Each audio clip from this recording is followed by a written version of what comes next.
everybody, today we are debating whether or not we should push for trans normalization, and we are starting right now.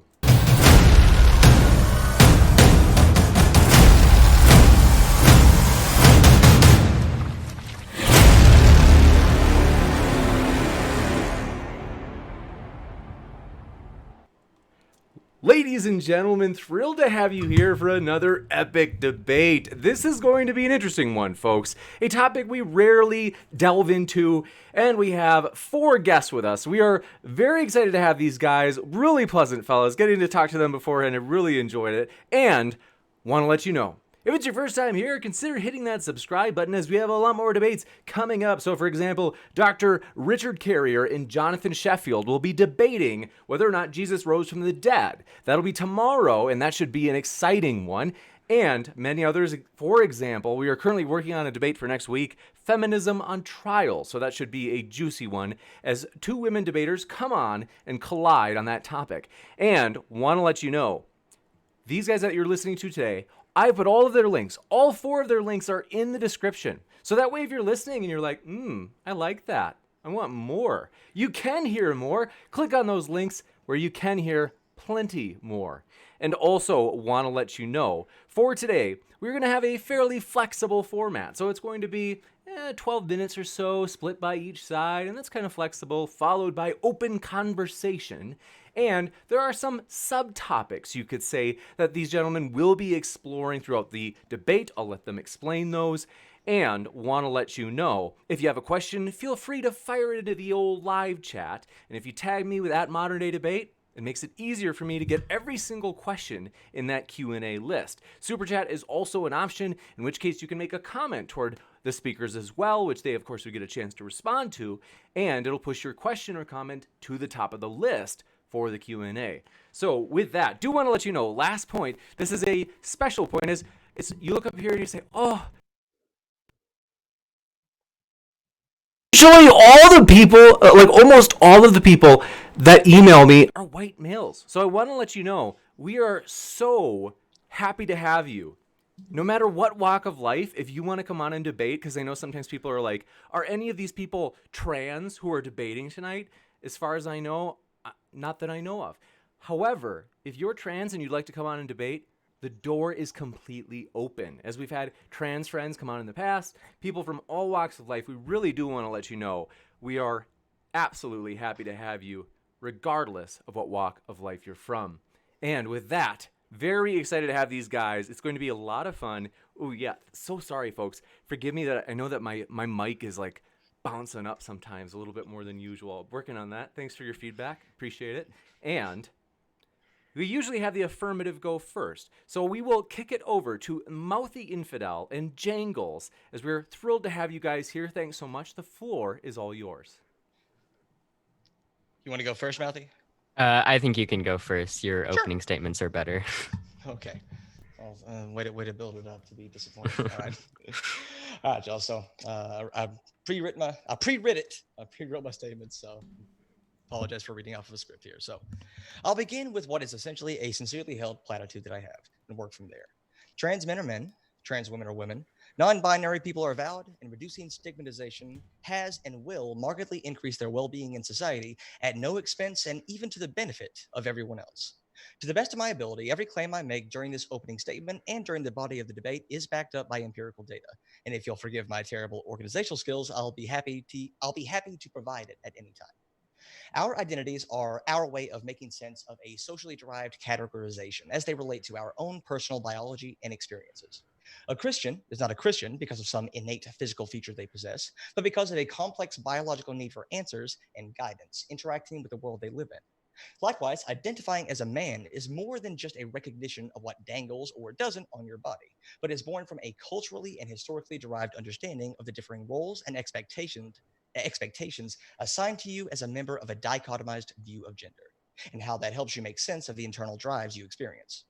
At the root of this is a neural structure that assisted our most primitive selves in identifying potential mates for the purposes of reproduction. It was only later codified and given meaning through society and culture. Put simply, gender identity is not a new postmodern invention, but rather an intrinsic guiding force for the current or eventual sexual drive that will manifest itself differently depending on one's stage of life and current environment. However, due to the incredibly varied tapestry of human development, some people have a gender identity that more closely matches the one typical of those born with different genitalia, with a whole host of possibilities beyond two concrete options. This has explained homosexuality in the past, and it explains transgender identities now. Acknowledging that trans women are women and trans men are men simply recognizes how they've seen fit to explain their own experiences living in our culture. And it is not a lie or feeding into delusion to concede this fact. As these identities are valid and useful to those who adopt them, with no threat or harm imposed on others in doing so, it therefore makes sense to destigmatize these identities and promote the freedom of choice and expression our society should strive towards. The overwhelming preponderance of evidence confirming the effectiveness of transitioning in alleviating gender dysphoria is, in my opinion, irrefutable, as is the, in hindsight, obvious evidence that confirming and respecting that identity does the same. And though evidence proving a negative is a fool's errand, I've yet to encounter solid evidence showing that supporting and affirming trans identities harms society in any way that goes beyond curtailing to bigotry. We rightfully do not put the needs of white supremacists on par with those people with people of color when considering the supposed harm caused by integration. And unless there is data to the contrary, the same applies to trans people existing as their gender in society. To sum up my opening statement, trans people are who they say they are. The empirical evidence heavily suggests that transitioning related services are effective at improving their quality of life, and increasing their acceptance in society will do no harm to anyone while immensely benefiting said trans people and those who care about them. That's it. Thanks so much. Yeah, I think Jangles basically hit every point that I think is like important to go over in an opening statement on this issue. But I guess I can just sort of give my own framing. So what I care about is data unequivocally. Hold on one sec. Oh, Just to be sure that we don't miss a word, I think that we had just a slight connection issue there. So I think the last like 10 seconds, if you'd be willing to repeat that. Thanks for your patience. oh yeah, sorry. So what I care about fundamentally is doing away with as much human suffering as possible in society. Given that the data is unequivocally clear that the primary source of suffering in the trans community is the stigma which society has levied at them, which not only harms trans people but has spillover effects into the general population due to the interaction of different demographics in any given society. And given that the data is unequivocally clear that when trans people are more accepted and able to express their gender in accordance with how they identify, it seems that with the aim of mitigating human suffering in mind, the only logical response is to push unequivocally for the acceptance and destigmatization of trans people in society. You got it. With that, we will kick it over to CJ and Richard. Thanks as well for being here. The floor is all yours. Do you want to go first, CJ? Either way, I'm not worried. Well, I got this is the only thing I'm going to have that's prepared. So if you don't care, I'll take it. Go ahead. The first one. All right. As a society, the past 2 decades, we have taken drastic steps in improving the lives of trans individuals, especially through medical advancement, improvement in psychiatric care, and better diagnosis of gender dysphoria across the board. Along with these incredible steps to improve the lives of people that are struggling with an internal conflict, we must also make inroads at eliminating discrimination towards these trans individuals. We have, through legislation and judicial interpretation, along with just general tolerance built up in our country and many other countries around the world, created an environment where people attempting to live their lives as the opposite gender have that ability. And while many transgender individuals still face discrimination and harassment currently, the percentage of them that face harassment has gone down, while the self-harm and suicide rates have not budged from their astronomical levels. We must work to better understand what is going on in the minds of this community, because there is reason to have serious concern for any group of people that experiences depression, anxiety, suicidal ideation, attempted suicide, and successful committing of suicide at orders of magnitude that are greater than anything in the general population. Studies have shown sorry about that. Studies have shown that transgender individuals, including those that have completed genital reassignment surgery, are 12 times more likely to have suicidal thoughts than a member of the general population, 18 times more likely to attempt suicide. The 2015 U.S. Transgender survey found that 81.7% of the respondents said that they had seriously considered suicide during their lifetime. 81.7%. Now, you can attribute all of those absurd numbers strictly to the stigmatization and discrimination of these trans individuals. But I want to believe that both of these two and the whole audience is a little bit more big brain than that. There is clearly a bigger issue going on, and I believe that it has everything to do with our understanding of how we treat these individuals experiencing gender dysphoria. Our current systems are untested, unfounded, and potentially harmful. We must work not to destigmatize, as we have learned that simply making it not weird or socially acceptable to bring no solution. To get a solution, we must remove the politics from this discussion and insert medical professionals that are doing correct studies that are going to lead to actual advancements in care and treatment. And I'm done. All right. So I think fundamentally this question boils down to the question of whether or not trans women are women and vice versa. Quite frankly, the question of whether or not we should normalize something, I think fundamentally should hinge on whether or not said something is true. For example, should we normalize the idea that everybody's third child is a purple unicorn? Probably not, because it isn't correct, right? On the flip side, when people ask the question, should we normalize things like the equality of the sexes and genders, sexes and races and things of that nature, that is something that is intrinsically obvious to a lot of people. And so it actually made sense to make that kind of an argument and normalize that sort of a thing, right? So when we look at the question here, are trans women women, are trans men men? I think the answer is obviously, objectively, indisputably, it's not even close, no. And I must say, I fear tremendously for a society that cannot recognize such a plain and obvious fact, because this is one of the most, and I know I'm using kind of loaded language here, but I'm doing it on purpose, I assure you. This is one of the most plain and practical facts in human existence. It has been recognized by every single scientific field, every single field of study, whether it's philosophy or literature or poetry or history or so on. Every nation and culture, without any exception, right? Every religion, it is literally indisputable. It is something that is known by 3- and 4-year-olds, right? And the reason I point that sort of a thing out is because if we cannot even accurately deduce this most obvious of facts, to quote G.K. Chesterton, a fact as practical as potatoes, right? If we are not capable of doing that, then how can we possibly reason as a society on anything at all? Right? Forget a slippery slope. I am saying we are essentially saying 2 + 2 can equal something other than 4 right now is what we are saying, right? And that needs to be made plainly clear, because when we look at these issues, the issues that were brought up by my colleague here, right, such as the incredibly high suicide rate, the incredibly high rates of depression, of drug use, and so on and so forth, right?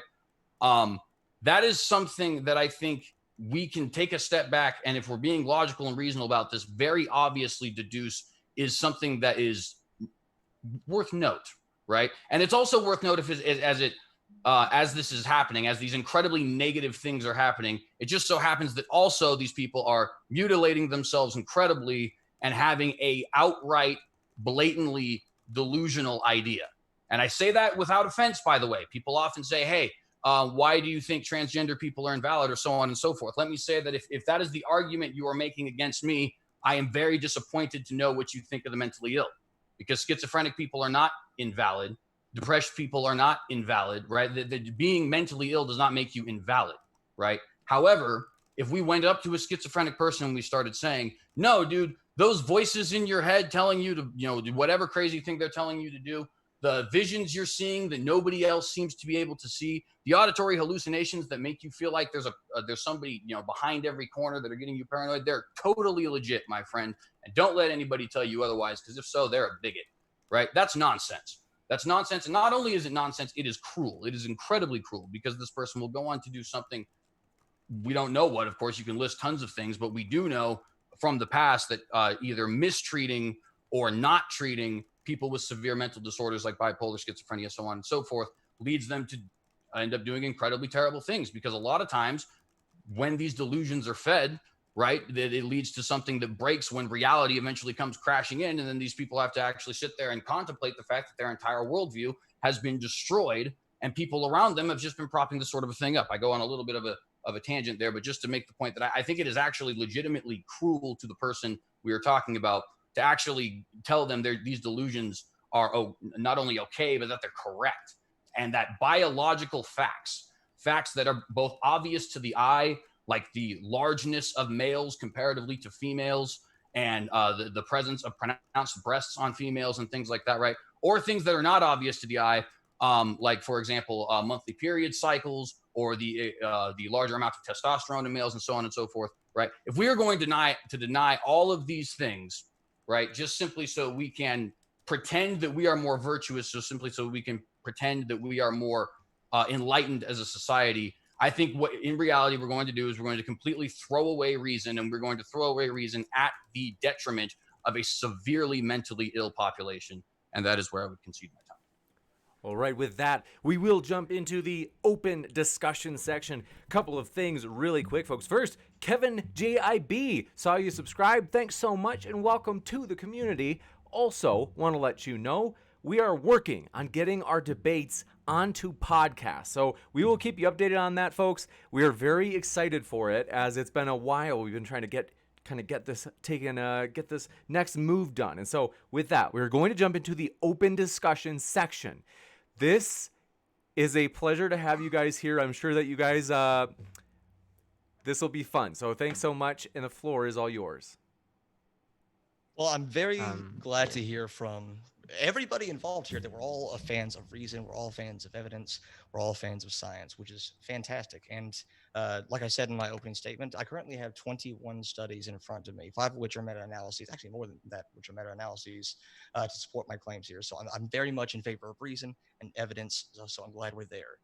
So I would just question a few of the claims that were made in the opening statement. So just because you went first, and sorry if I overstep my, if I talk too much, Mouthy, sorry. So Todd, you said that you essentially said that studies have shown that despite societal improvements in our treatment of trans people, the suicide rate hasn't budged and hasn't affected it at all. And that's, to the best of your knowledge, trans people attempt suicide at a rate that is 18 times higher than the general population. Do you still stand by that? And do you have any source to back that up? I'm sorry, repeat, what was the number again? I do have the source for you. Yes, 18 times higher than 18 times attempts. Yeah, that than the came from, do you want me to link it to you in chat? You can link it, or you can just say this title of the study and I'll try to Google it.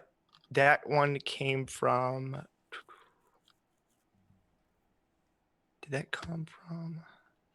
I know that that may have been from, was that the Guardian article? Yeah, the Guardian article pushed me to, the study came from, sorry, I got to find the link. No problem. One thing, if you want to continue, and I can go find it, and then we can double back on that if you have any other questions that I can answer in the meantime. I think Jangles, they're having a little trouble hearing you. If you're able to turn your mic. Is this a little bit better? I turned up my mic. Thanks so much.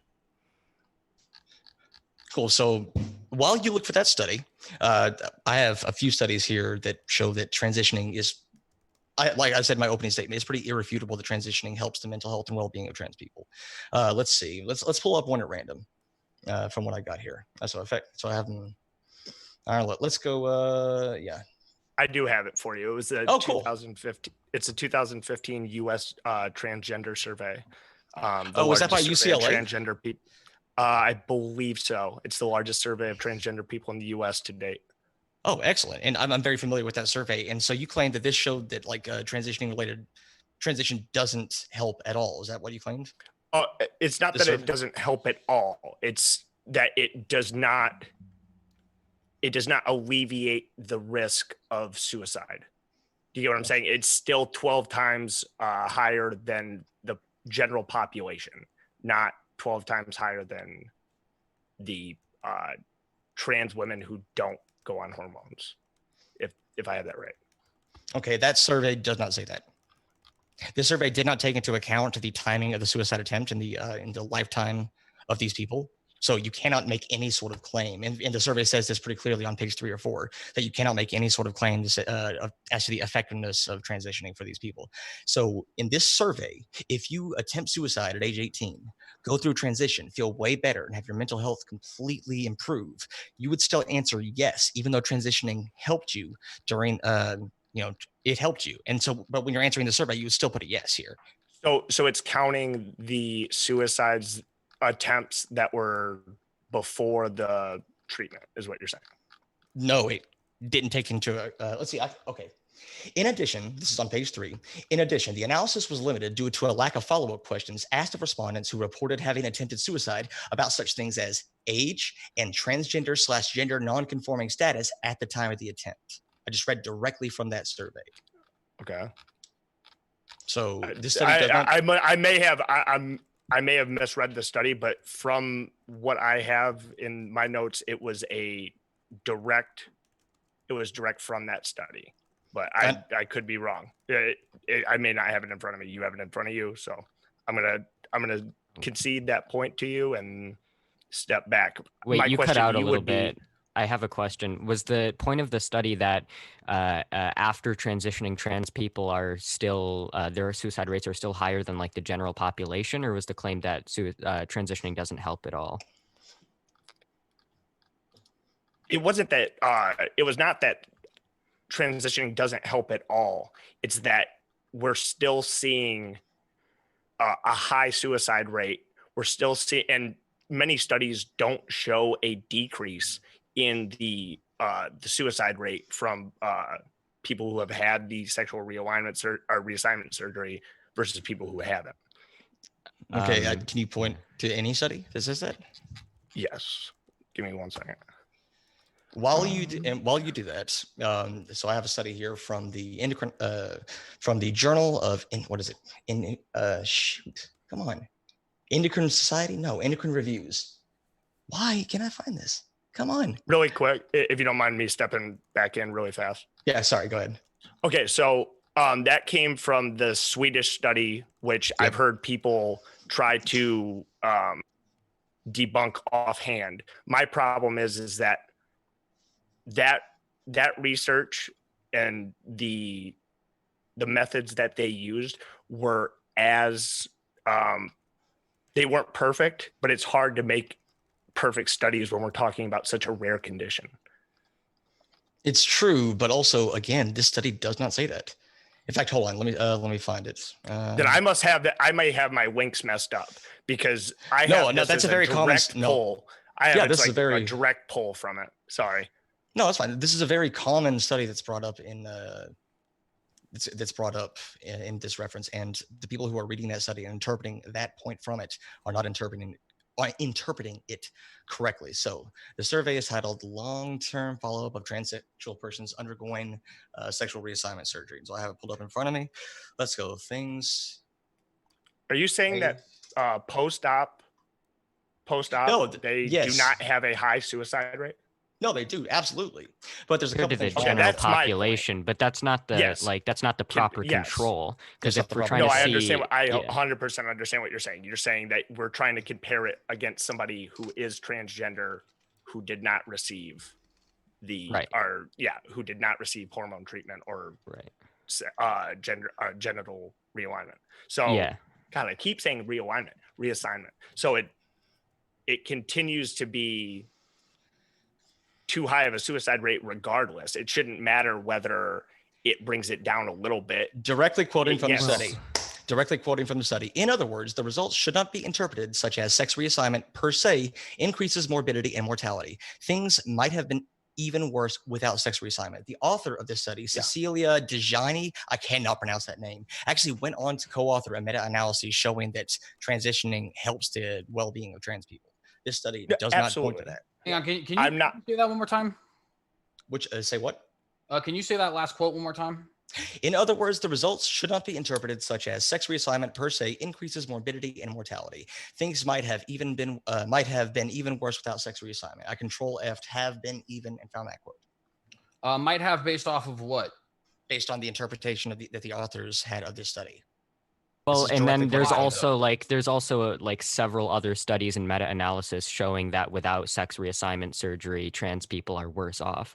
I can cite you like literally, like there's literally countless Yeah, that we I got a lot of have them. like Yeah, sitting but then right I in front could, of me. There but was I like could a then I could yeah, sorry, cite go. you that NHS study that the Birmingham University did, where they reviewed 100 of the follow-up studies for Mhm. post-op trans, and none of them, they zero concluded or that there was any conclusive evidence that gender reassignment was beneficial for the patient. Well, and I would also There's like no Well, conclusive hold evidence. on, because that's a really like slippery term, like conclusive like Yes, evidence, right? but you're Like also that's yeah. you're advocating for the changing of somebody's gender. I want to have conclusive Right. Okay. evidence that So this is the correct I treatment.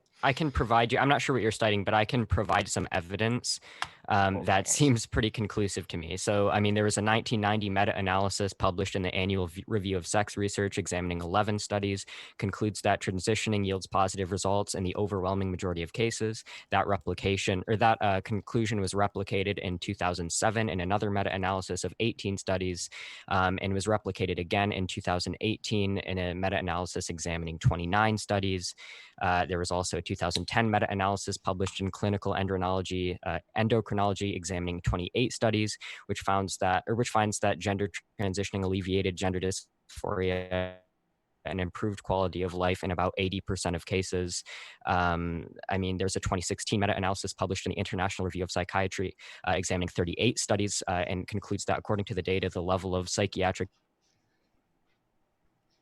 disorders and psychopathology among trans people improves after transitional interventions. So like, I'm not exactly sure like what you're citing here, but it seems like there's a lot of data suggesting that transitioning does improve the well-being of trans people. And I mean, you can say like none of it's like conclusive, and it's like that's kind of a slippery term, but clearly based on the available data, we do have reason to believe that this is the case, seeing as how this is something that's been replicated so many times. Well, see, I would just like to chime in a little bit, because I would be instantly skeptical of a lot of those for one important reason. I want to go back to that quote that Jangles said for a minute. That is a very interesting quote. So he said, correct me if I'm wrong now, Jangles, but you said that it should not be interpreted, which by the way, Hold on. I didn't say that. Right, but I'm other... saying you said as in you were the one who gave the quote, just for the record. That's all I mean. Mm-hmm. So the quote essentially says, and correct me if I'm wrong, that the evidence here should not be interpreted to mean that there is a greater morbidity after the fact. Right.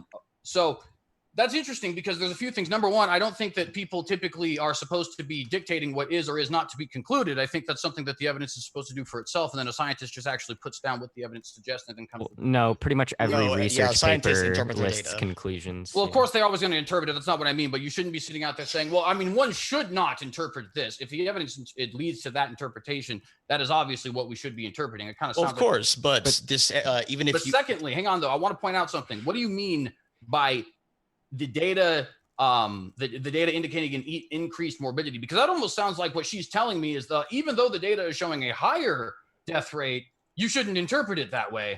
No, I think this points to a fundamental misunderstanding of how studies are supposed to be conducted. So if you're trying to say this study does provide clue, and it says it in the conclusions that yes, the suicide rates in Sweden from the years of I think 1970 to 1973 to 2003. Yes, the suicide rate among transgender individuals was much higher than that in the cis population. The study does say that. Right? About 19 times, yeah. Okay. But what the study does not say is that the surgery itself caused that increase. The control group was not trans people who didn't get the surgery. The control group was cis people matched for birth sex. So that's just a correct interpretation of how the study was conducted. Yeah. And again, this author went on to be the lead author of a meta-analysis that said as much that transitioning is enormously beneficial for trans people. Yeah, can I interject something here? Because again, this is important, because if the control group of the study is cis people and not trans people who didn't transition, you can't draw any conclusions based on that study about whether or not transition is good for trans people compared to if they didn't transition. And I know you said a little while back, which I was going to respond to, you said like, well, the fact that even though if the post-op suicide rate is lower than the pre-op suicide rate, The fact that it's not on par with the general population means that like it shouldn't be pursued. But that seems like really weird to me, because like if you're evaluating, say, like a cancer treatment, you're not going to say like, well, let's scrap it if it's not 100% effective. Like the issues facing transgender people are very complex. There's the issue of they have barriers when it comes to expressing themselves as in accordance with the gender that they identify as. There's the issue of just social stigma and parental acceptance, and et cetera. So the model which me and Jangles are applying here would not predict that suicide rates would suddenly be on par with the general population as soon as someone transitions. That's just a part of the larger approach that we'd take to making lives better for trans people. Well, see, so I think there's multiple things that I kind of want to point out. So first off, I do have a quote here from a Birmingham University study. 100 follow-up studies of post-operative transsexuals that was actually summarized probably in the same Guardian article that that you had earlier, because that was actually where I originally found it. But obviously, you go in, find the study for itself. It says the Aggressive Research Intelligence Facility, which conducts review of healthcare treatment for the National Health Service, concludes that none of these studies provides, and they're looking at 100 different studies, right? Concludes that none of these studies provides conclusive evidence that transgender reassignment is beneficial for patients. It found that most research was poorly designed, which skewed the results in favor of physically changing sex. Yeah, I know this. Yeah, I know this one. Can I because this, first of all, the most important thing to recognize is this was done in like the 1990s, and a lot of the data that Jangles and I are referencing comes like after that. So this analysis of the research isn't analyzing a lot of the research that Jangles and I are citing to prove our position, and that's like the main thing. Also, like I looked, you can't find the methodology of this study literally anywhere. Literally all that exists is a Guardian article about it, so there's really no way to like check the validity. So like I don't know how to like approach that. And there have been several studies after that analysis was released which overcome the methodological impediments that the Guardian article found in the existing research, which affirm the same conclusion. So that's not super relevant. They didn't do that review of the studies though in the 90s. They did that. Yeah, they did. In 1990, there was one of them. Now, I specifically like to quote that. Well, the study. Guardian article was released in 2004. So, like, even then, a lot of the data Jangles and I are citing is after that, and it was specifically directed at overcoming the methodological impediments that Guardian article identified in the existing data. Absolutely, and I the problem with this, it seems, when the research that I was doing, I found it hard to find good data from either side. Even when I looked at the most like heavily reviewed articles, it felt like it was being pushed in a certain direction. It feels that we have taken what was a mental disorder that we can treat, and we've turned it into just allowing we've relaxed the standard on who we consider for these treatments. I mean, you can feel like that if you want to, but couldn't we just say that any study that you find that says that it doesn't work was ideologically motivated as well? Well, absolutely. That doesn't really get us anywhere. Let's look at something like referrals. Just look at something as basic as like referrals. Sure. I mean, would you agree that we've seen I think it's like a 20 time uptick in the amount of referrals that this isn't the first time this has happened. So, for example, there was a 13-fold increase in those seeking treatment for what was then known as gender identity disorder between 1974 and 1999. That was owed to the increased awareness and availability of that treatment. So just because we see a large jump, that's perfectly fine. It could reflect an increased awareness. Yeah. Also, I wanted to reduce. What made it slow down? What made it slow down? Well, presumably it didn't slow down. It jumped 13 times here and stayed kind of there, and then maybe jumped again. Another thing is, I know you talk about how there's just like no good studies on the matter, but like this is kind of like, and talk about how a lot of it's probably ideologically motivated, but like this is the equivalent of if you were to give me like a logical argument and I were just to say like, no, that's wrong. Like you sort of have to engage with the methodology of the research in order to like prove that it's insufficient. And I mean, there was a recent study that Jangles actually sent me a while back when we were chatting about this. It was a massive 2019 Swedish total population study published in the American Journal of Psychiatry. And the study used random sampling. It was longitudinal, it was quantitative, had sufficient follow-up periods unlike previous studies. And it was like the sample size was literally the entire Swedish population. Yeah, I was gonna say it was so like the whole in population, summary, this study is literally as good as it can get when it comes to studying this issue. And it still concluded that transitioning had a positive effect on trans people and should be further pursued. And what I just want to make it clear that I'm not saying that it is not a positive, that there aren't improvements to the lives of trans individuals once they go through these treatments. My problem is when I look at the data and I'm still seeing upwards of I think it's like 5 to 7% of all the people that get the surgery still end up attempting suicide, or that might be the actually commit suicide. Well, yeah, because right? they still face issues like, you know, stigma and lack of a family acceptance. So let's push for those too, so we can go the rest of the way. Well, see, hang on. I think there's a few things here because we've been going on about a lot of this. First off, I want to say I think that both and are true about the studies, right? I think it's obvious that a lot of studies are ideologically motivated, and I think it's obvious that a lot of them aren't. So you really just got to take it study by study. There's no problem with quoting studies, and there's no problem with checking your sources. But we can just leave that there. I think that it's worthy of note, but nonetheless. The other thing I would point out, though, is that so we do have this, and I know, Jangles, you had already quoted this, the long-term follow-up of transsexual persons undergoing sex reassignment surgery cohort study in Sweden. Yep. Right, I'm going to go down here to the results. The overall mortality for sex reassigned persons was higher during follow-up than for controls of the same birth sex, particularly death from suicide.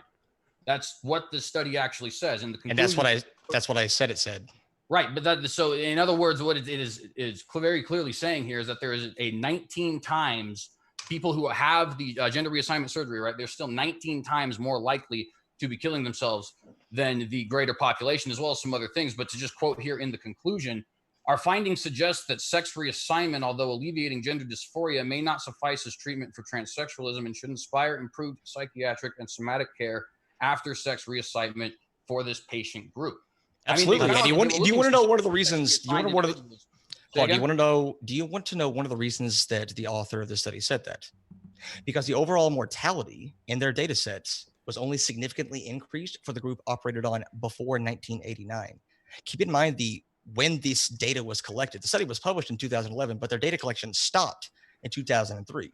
So reading from the study, in accordance, the overall mortality rate was only significantly increased for the group operated before 1989.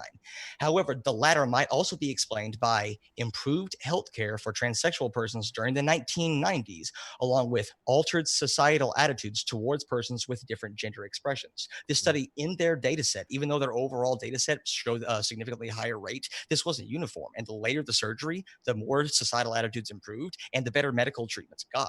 Yeah, and not only that, but like even taking your interpretation of the study, Jay, at face value, all the author is saying there is that even after transitioning, suicide rates in trans people are still higher than the general population. So just transitioning doesn't suffice as a solution for the harm, issues that transgender people face. We both fully admit that. That's why we're not advocating that the only solution to this is pushing for easier access to transitioning. Like I said before, the issues facing transgender people are incredibly complex and multifaceted. There's a lack of family acceptance, there's general stigma, there's discrimination in like healthcare and in legal systems and so on. So like, of course, me and Jangles aren't saying that. Yeah. I'm sorry. Did you say healthcare? But did you say like outside of healthcare, outside of them not being able to just immediately walk in and get whatever they want? How are they being discriminated against? Yeah, sure. So I can bring up a study I have on healthcare discrimination. Quick though, I do just want to point out though, because what we're finding here, right? Because the indicator that I think is or the indication I think that needs to be taken from this, if we're seeing sex reassigned people still have significantly higher suicide rates, which you've just informed me that you would, and of course have numerous times in this debate, that you would agree with, right? Then that indicates that there is a greater problem here, especially considering the fact that it's jumping from, I think, 19 times the general populations would probably Prior to be 1989. 27%, if I'm not mistaken. Yeah, prior to 1989. That's important. Right. All right. To be fair, though, Is there newer so data? you have that prior to 1989, right? But we know how means work and how medians work, right? That 14 years of data compared to the 16 years of data. First off, they're probably going to have more data as time goes on, because I imagine transitioning is happening more and more frequently as time is going on. Yeah. So, and that, of course, as anybody who looks at statistics knows, the more individual people you have, you tend to get more of a watered down sample, because that's just the way the societies go, right? For example, when you have 300 million people in the United States, it's going to be a different sample than if you have maybe 1.7 million people in the state of Idaho, right? So we do know that. And we also know, of course, that the way averages work means they're going to take into account the fact that there is that larger number of transitionings happening in that latter 14 years, right? And yet still we're coming to a conclusion here in the mean, in the average, right, that it's 19 times more likely than the average population. And what I'm saying is that indicates a problem that cannot be explained away just simply by problems with like the what would you guys calling it, acceptance and things like that, right? Because the study that you're citing for, hold on, the study you're citing for this data says exactly that. They said that the morbidity went down because of better societal attitudes and because of increased access to better healthcare. Hang on, it might go down. Study said this, and even if it didn't, down slightly, and even if it didn't, down by a significant margin, we're still seeing it being up by a very, very large margin. And the reason I'm saying that it can't be that it's not a proper explanation for that is because in any other group, we know, because we have many other groups who were treated significantly worse, right? Significantly worse, and they did not even come close to the suicide rate that we have. I think the highest suicide rate I ever heard was like a 26% from a study that I don't know if it was necessarily trustworthy, because I don't know how you could actually get the study or the suicide rate for Jews in the Holocaust, but it was saying there was a 26%. So two things. Okay. So for one, you draw the conclusion that, you know, the issue can't be explained away by just acceptance, based on data which showed that after transitioning, the suicide rate was still higher than the general population. But you can actually take that interpretation away from that data, because all that data shows is that transitioning, the medical process of transitioning, doesn't completely bring suicide levels down to the general population. It doesn't say anything about like a broader acceptance and like family acceptance, but that's not anything like that. So that's not how medical effectiveness works, by the way. Yeah, like you can't determine something is medically effective only if it brings something things down. Like especially in mental health research, can you find me any sort of mental health? Well, hang on though. That brings symptoms down to the normal population. I do have to get to the second thing that you said though, because so for one, based on that study, you can conclude that just transitioning isn't the whole like solution, but you can't say that acceptance broadly isn't the solution, because again, this study wasn't tracking like broad like societal acceptance or anything like that. And secondly, you bring up this point about like, well, groups that were treated worse, like Holocaust victims, had higher suicide rates. It's like, that's not really how suicide rates work. It's not like the worse off you are, the more likely you are to commit suicide. It's a complex sociological process. For example, people in poorer nations, like in more impoverished nations, tend to have lower suicide rates than people in richer nations. So this just goes to show, like, it's not a matter of like the worse off you are materially, the more you should be accepted, or the more you should be expected to commit suicide. It's a complex sociological process that relates to things like family acceptance, right? And but so that's on. I made clear to word myself very specifically though, so I do want to correct you here. That had nothing to do with the way you were materially. I said people who were treated significantly worse, right? We're talking that's about very people simplistic. Special relationships. But it's not even a matter about Jews in the Holocaust. We're talking about Christians back in the places where Christians had been persecuted, so on and so forth. Homosexuals even back in the 1960s, 70s, 80s, so on and so forth, right? There is no study showing any evidence that anybody has come even close to that 41% number that is off-cited, which, by the way, 41% what? 41% what? Suicide rate. Nope. 41% attempted suicide rate. Those two things are extremely different. Right. Yeah. I think that, fair enough, but I think that the Yeah, but I feel that feels No, nitpicky. no, it's not. So, for example, who commits suicide more? 41%. Hold on. Who What are commits the suicide? Hold rates? on. Who commits suicide more, men or women? men, Men right? are about 70% of suicide completions. Who Yeah. attempts suicide more? Women, Women. 3 times more. Women, about a lot more. They're about that's- 75. They're about 75% of suicide attempts. So no, suicide attempts and suicide completions are not. What were the- fully Wait, And what were the another thing rates? is, it's what was the 27%? Is that correct? another. Oh, sorry. really quick? What was the rate of attempted suicide in the other groups? Oh, it's much lower. So no one is arguing that the attempted suicide rate is not much higher.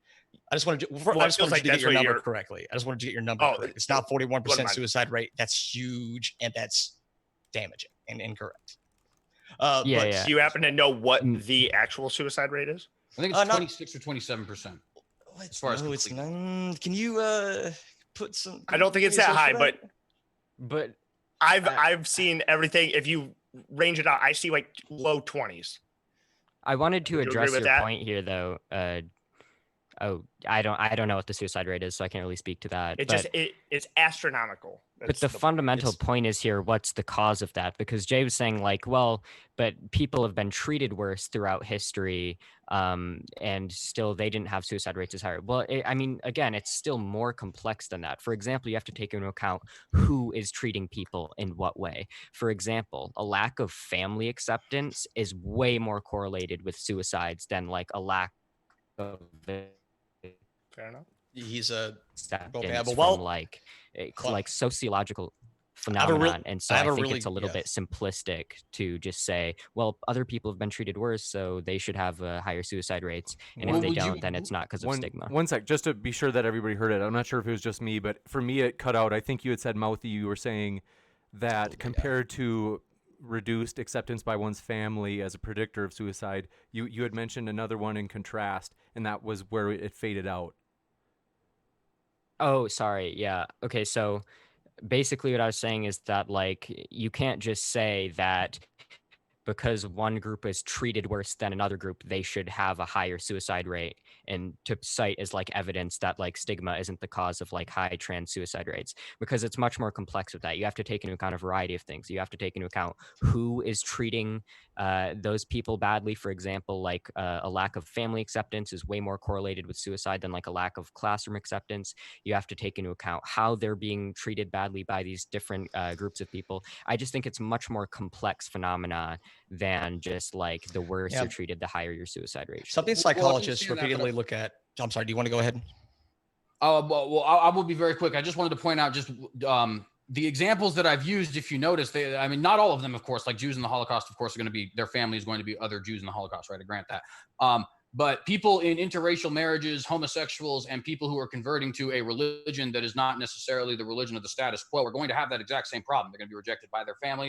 They're going to be rejected by people who love them, right? Not Especially necessarily people to the same homosexuals, right? extent. Homosexuals have almost the exact same as far as the way they were treated in our society. Almost, I mean, let's be Yes, perfectly way more frank here, right? Like there was brutal assaults included, but not limited to gang rapes to try and rape people straight, quote unquote. You know what I mean? Like, it was Yeah, and the brutal. suicide rate for gay people is still way higher than that of the straight population. Would you say It is, that? but it is significantly lower than the transgender population. All right, so something that psychologists look at when they're studying suicidal ideation is something called connectedness. And not just how you are treated or stigmatized by society, but how connected you feel within that society. So, for example, the reason the suicide rate wasn't astronomical during times of like slavery and Jim Crow was because Black people, in large part, still felt a sense of community with the people who were with them. So there's a study published in the that actually no, we didn't reference this in the Journal of Gay and Lesbian Mental Health called Transgender Youth and Suicidal Behaviors, applying the interpersonal psychological theory of suicides. And this gets at one of the premier theories of suicide that psychologists look at. So the interpersonal psychological theory of suicide. They found that perceived burdensomeness and thwarted belongingness, that gets back to the connectedness we were talking about, were significantly related to suicidal ideation and or suicide attempts. So it's not just being treated bad, it's how you feel connected to the people around you, especially your primary support structure, which for most people are going to be their family. Again, though, would that Yeah, same thing not apply to homosexuals in the United States? Yeah, let me respond to that, because like again, you keep bringing up like these examples of like, well, what about like homosexuals or what about transracial people? Like you would have to like actually present us data that like the lack of like acceptance was to the same extent among those groups and was coming from the same people in those groups and so on. Because if you can't actually like present us data on these relevant factors, then everything you're saying is just like pure conjecture. There's nothing scientific about this, or nothing we can draw actual like a strong scientific conclusion on. If I could step Well, in to really be quick. fair, I think a lot of those aren't necessarily going to have studies because they would depend on the past and with the area when we were actually in, right? Right, Sure so you can that's why find I'm saying you studies on can't make this claim. homosexuality and transracial. But for example, things like the persecution of Black people in slavery days, I'm not 100% sure that we were actually counting suicide of Black people back in the Probably days of not, slavery, unfortunately. Right, and yet but with that there being isn't said, data, though, I and mean, that's why I'm one of saying you those can't things make that's this a claim. commonly known fact, right? I may not have the study in front of me, but you and I both know, in fact, you probably made the argument before that homosexuals were rejected by their family, by their friends, by their class, by their society. Yes, by but everybody, you'd right? have to, but again, As you'd were have to transracial people. but again, you'd have to show me that they're being like rejected to the same extent by the same demographics in the same proportion to one another. There's a lot of, again, like there's so many complex factors that go into this that unless you can like actually like present data controlling for all these variables and stuff, this is just like pure conjecture. Like this is really nothing to go off of. I think To be Todd fair, wanted to it's get in a while back. conjecture Hold on. that I you're think saying I theirs think is higher Todd wanted also. to get in back. Oh yeah, sure. Really quick, I would just gonna step. The issue I have right now is I'm not trying to dig my heels in on, if this is the correct treatment and this is the correct way to help improve trans people's lives, then so be it. And I hope that we can go forward and make positive changes and make make it a better society for them. However, we take a step back. For me, it takes a step back for me when we start talking about children and when we start talking about kids. So if we want to step away from the suicide rate and what is happening to trans individuals at post-op, I just don't think we're getting anywhere. Yeah, I just feel like we can keep do that. going back. let's and do forth. we can do puberty blockers if you want, Sorry, if that's like what you wanted to focus on with children. It's not even just puberty blockers. It's really just like even the stigmatization and the normalization of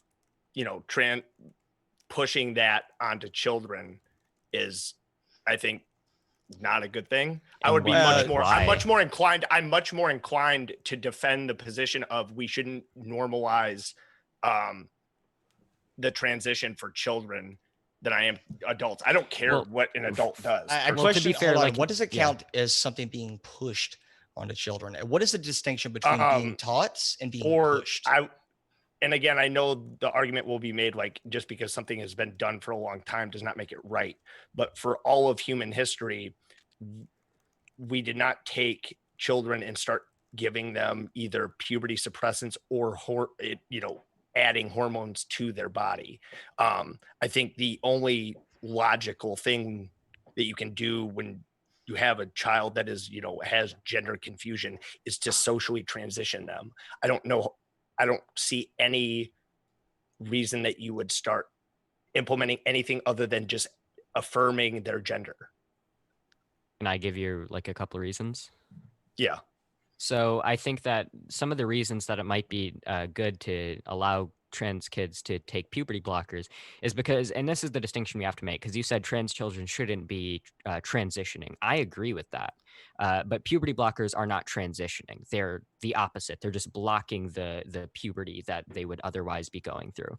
And the reason that I think it's good for children to be able to go on puberty blockers if they see strong, persistent gender dysphoria is because, for one, if you don't go on puberty blockers and you grow up as an adult and you are still transgender, as an adult transgender, it's going to be a lot harder to actually transition and express yourself as the gender that you identify as, because certain characteristics develop with puberty that are really hard to do away with if you've already gone through that puberty.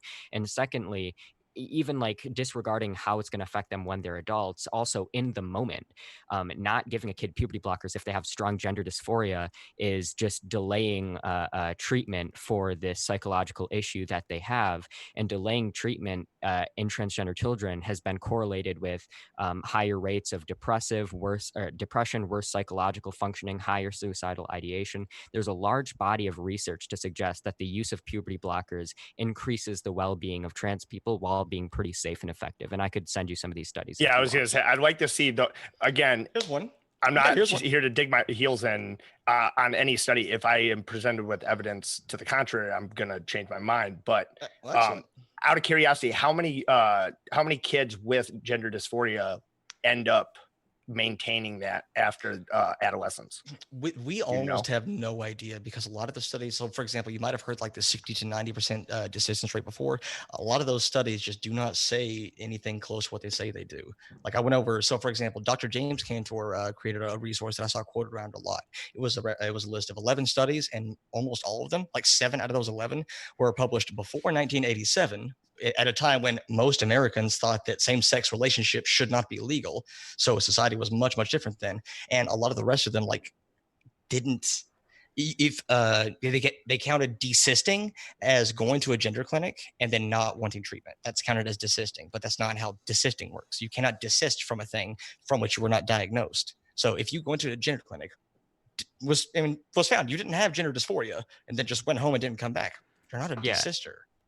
Yeah. Also, they counted that in that study in the couple of studies, in the 10 to 30%. I actually. Oh, sorry.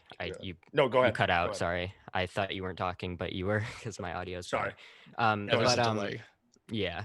But so I actually do sort of have kind of an answer. There was actually a study that John Doyle brought up in one of his videos, which actually sort of confirmed Jangles and I's position. Which found that, well, for one, it found that puberty blockers were effective at emotional problems as well as depressive symptoms in trans youth, decreased with the usage of puberty blockers. Oh, do you say they were effective? Can you hear me? It for a second. Behavioral. I have the same study pulled up. Yeah. Can you hear me now? Yep. Okay, cool. Yeah, so it basically found that behavioral and emotional problems as well as depressive symptoms in trans youth decreased with the usage of puberty blockers, while general functioning improved significantly. And here's a point that's relevant, because you were asking like how many people like decide they don't want to be trans anymore, which is that none of, they said in the study, none of the trans youth who started puberty blockers didn't go on to take cross-sex hormones. And they said, quote, "The finding supports earlier studies showing that young adolescents who had been carefully diagnosed show persisting gender dysphoria." And so this is another issue, because a lot of people like to cite studies where they're like, oh, look, all these trans people decided they weren't trans later on in their lives. But the problem is these aren't people who would have been diagnosed by good doctors with gender dysphoria in the first place. There was an analysis released by the Impact program, actually, which found that you can actually see like noticeable differences in the behavior and in answers to surveys between children who are just gender expansive and who would not go on to be transgender, and children who actually have gender dysphoria and will go on to be transgender for basically like their entire lives. And when you can carefully select for that, you find that when you like carefully diagnose kids with gender dysphoria, you find that there's basically none who don't go on to none still be transgender. Yeah. Can you where is there a study to show that there's none? Yeah, I mean, well, in this study there was none. I said basically none. Dude. Well, I said basically none. Of course, there's never going to literally be none. I said there was none in the study. Even if it was like 5%, I would be blown away. No, I said, I'm sorry. I thought I said basically none. I would never make the claim that like there's literally none. No, I know you didn't say zero. But right. Even it being an incredibly low number, just I find that very hard to believe. Well, that's what this study suggested. Well, see, and I would also point out too that I would definitely question a lot of the information that you had just given there in that study, and even the study itself. I'd like to see how it was conducted, because we don't even just decide mental disorders like bipolar and schizophrenia and things like that in children until they're like 17 years old. Right. But we know what our gender identity is. We develop a gender identity by the time we're 2 or 3. Say that again. We develop a gender identity by the time we're about 2 or 3. That's what all the research says. It's one of the first lenses through which we view the world. So gender identity is a very early adaptation that we have. In fact, I have a study called Gender Cognition in Transgender Children, published in Psychological Science in 2015, that found that that provided evidence that in in development, transgender youth are statistically indistinguishable from cisgender children of the same gender identity. So this is something that kids identify with and can be pretty persistent with. I mean, I would just absolutely have to check the background of that study, because I just flat don't believe that. That makes absolutely no sense. Sure, There is I'll no send the DOI way, to you. absolutely, hang on. I just need to say that there's absolutely no way that a 2 to 3 year old child who is literally in some instances not even capable of forming words, you know what I mean? There's no way that person has actually got a full and complex gender identity. It doesn't even make any sense. Well, you can feel that way. Yeah, it doesn't have to be full. But like there are kids that go from playing, they're little girls that start their young life playing with trucks, and then by the time they're 13 they grow out of it. Like you're saying, you are saying that is a unlikelihood.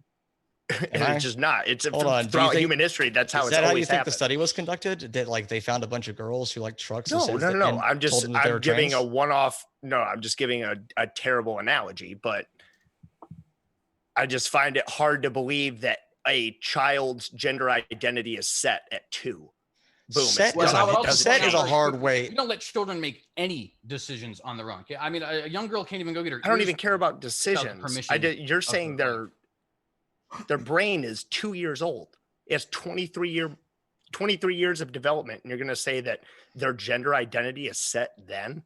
Exactly. That's exactly my point, right? We're sitting here in a society where people argue that you shouldn't even have people like sleeping around with people at the ages of 18 and 20 because they're not complex enough to understand that sex makes babies. And yet we're going to sit here and argue that we have a full and complex understanding of gender identity. Both of you keep saying this full and complex understanding, and that's not what either of us said, and that's not what the research says at all. You said the gender identity is established at 2 or 3. A rough idea of it, yes. Now ask a 3-year-old. Find a niece or nephew if you don't have any kids of your own. Ask them if they think they're a boy or a girl. Most of them will have some sort of idea. I told you, gender identity is not something invented by trans people or only applicable to trans people. All of us have gender identities. Kids have gender identities, whether they're cis, trans, or something else.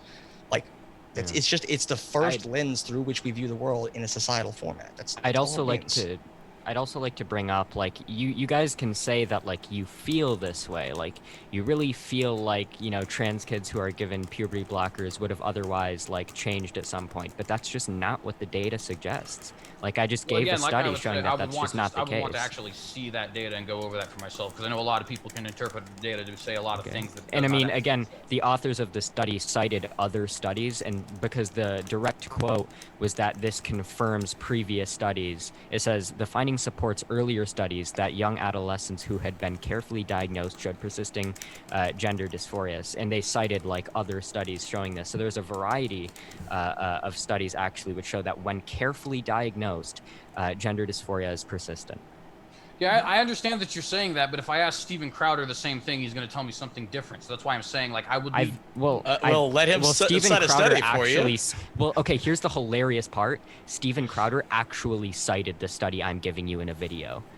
That's where I, like, both Hunter Avallone, or not Hunter Avallone, I like Hunter Avallone, John Doyle, the evil Hunter Avallone, and Steven Crowder both cited this study, both in an attempt to show that if you give kids puberty blockers, it makes them trans, whereas they otherwise would have changed their gender identity. But the authors of the study that they both cited without actually reading the study said that the reason there was no desisters is because the gender dysphoria was carefully diagnosed, and that this is in continuation and confirms the already established conclusions of previous studies examining whether or not gender dysphoria is persistent when carefully diagnosed. Okay, so just ask me, I got a question then. Why is it that, because you keep saying carefully diagnosed, I mean, people carefully diagnose things. I mean, we like I said, we don't even diagnose people with other sort of psychological phenomenon until well into their either pubescent or post-pubescent years. That's not true. Right?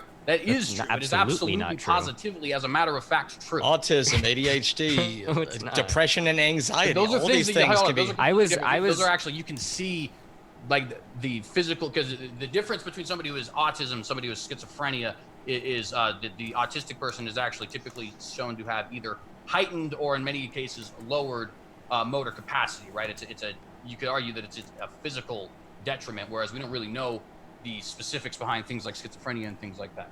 So that's a completely different thing. Things like ADHD, there's arguments about ADHD, whether or not it even exists. So I'm not going to get into that. Yeah, well, that's the thing about mental. That's the thing about mental illness. Like I said, that's the thing about mental illness that all has to do with medicalization and like how your functioning is impacted in your environment.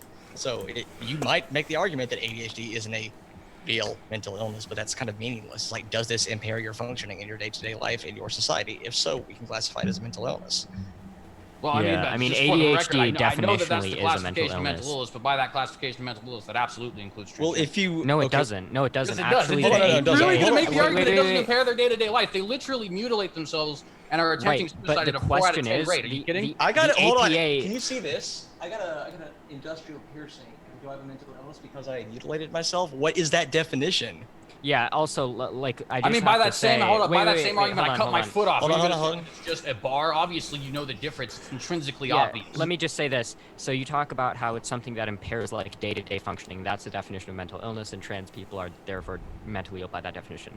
That's actually not a completely precise definition. The APA actually has a page where they talk about whether or not being transgender is a mental illness, and they define what a mental illness is, and then explain how being transgender is not a mental illness.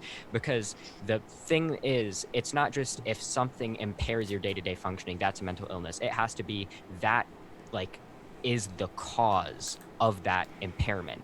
And in the case of trans people, we know that the suffering that they experience primarily arises in response to things like stigma and discrimination and harassment. And so the being transgender actually isn't inherently the cause of the actual mental impairment. illness. The actual mental illness is known as gender dysphoria. And if And you're not going to all appeal, trans people have it. yeah, exactly. If you're going to appeal to mental illness, you're going to have to cite the reputable organizations that define mental illness for us. And when you do that, you're going to be really interested in finding out what they recommend to treat gender dysphoria. For the record, I would quickly point out, just because I knew that this would come up, I'm going to go ahead and pull up the definition right now because I did have it up here. I would quickly point out, however, that in the DSM-4, this is going to be different. So if we are just going to strictly just go by what these people are saying, then obviously... Yeah, but why would you go by DSM-4 definitions when we have the DSM-5, which is like... Okay, but that's exactly my point, though. Updated. So was the DSM not trustworthy during the 4, or was it all of a sudden trustworthy during the 5? Wait, it's not about... We just so happen to have ideological It's not about... people. No, it's not about being trustworthy. It's about the fact that scientific models change over time in light of new data. Well, I got the definition here from the DSM-5. It says a mental disorder is a syndrome characterized by clinically significant disturbance in an individual's cognition, emotion regulation, or behavior that reflects a dysfunction in the psychological, biological, or developmental processes underlying mental function. That is absolutely something that would include gender dysphoria and transgenderism. Absolutely. Okay, hold on. No, then why don't they say the second one and only say the first one? In fact, and why would they recommend people with gender dysphoria transition to alleviate it? Yeah. If you trust their definition, hold on. If you trust their definition, contradictory things numerous times. If you trust their definition enough to use it, why would you not trust their treatment recommendations? That doesn't make any sense to me. And let me bring up another point here. That's not true at all. I can hold deduce on. whether or not you don't have a foot. That doesn't mean I know the best way to make a prosthetic. Wait, hold on. So you appealed to the DSM definition. Here is a quote from the American Psychological Association, which publishes the DSM. So this is the authority. So this is the authority that you're appealing to right now. And they say, quote, a psychological state is considered a mental disorder only if it causes significant distress or disability. Many transgender people do not experience their gender as distressing or disabling, which implies that identifying as transgender does not constitute a mental disorder. For these individuals, the significant problem is finding affordable resources such as counseling, hormone therapy, medical procedures, and the social support necessary to freely support their gender identity and minimize discrimination. So if you want to appeal, if you want to appeal, hold on one sec, CJ. If you want to appeal to the authority of the American Psychiatric Association, there they were explicitly disagreeing with you. Hold on, I'm not even appealing to their authority. In fact, more of what I am actually saying, because if you notice, I did point out the DSM is going to disagree. The DSM-4 is going to disagree with the DSM-5, and we do need, because they literally directly call it a mental disorder in previous DSMs, and then contradict themselves in DSMs that have come out in the future. It's not a So I fully contradiction. acknowledge that. It's My not a point in contradiction. quoting the Scientists DSM update their models with I in light of understand new that, but my information. point in quoting the DSM was simply to say that even by the definition of people who do not agree with me, this is absolutely something that is a mental disorder. There's no. When you say not. this, no when you say evidence. this, what do you mean? When you say this, what do you mean? The idea that you are a different biological sex than you are, whatever, I don't know. That what is not the exactly you call definition of gender dysphoria. You're not even close to your definition there.